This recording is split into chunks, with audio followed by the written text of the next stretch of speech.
Dans cette auberge, on raconte qu'une cinquantaine de personnes auraient été tuées. Et pire encore, que les aubergistes auraient cuisiné les victimes pour les servir aux clients de l'auberge. On dit que la patronne écoutait les voyageurs depuis la cuisine par un trou pour savoir s'ils avaient de l'argent et si ça valait la peine de les tuer. Si oui, à l'étage où se trouvaient les chambres, le domestique attendait les victimes dans un réduit avant de les frapper et les laisser tomber le long des escaliers pour finir assommés par une poutre. On transportait ensuite les corps pour les brûler dans le four de la cuisine.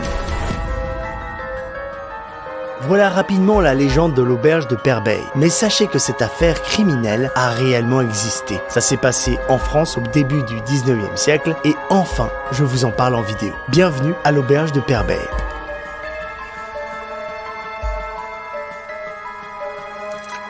Bienvenue à l'auberge de Père-Beil, que l'on connaît plus souvent sous le nom de l'auberge rouge ou de l'auberge sanglante. Ce lieu et son histoire ont déchaîné l'imaginaire populaire pour en devenir l'un des plus grands mythes de l'histoire criminelle française. Ça a inspiré des films, des livres, des enquêtes, des pièces de théâtre et même une comédie musicale. Et aujourd'hui, c'est toujours un lieu touristique très connu. Vous allez voir, cette histoire est sombre et terrible, mais pas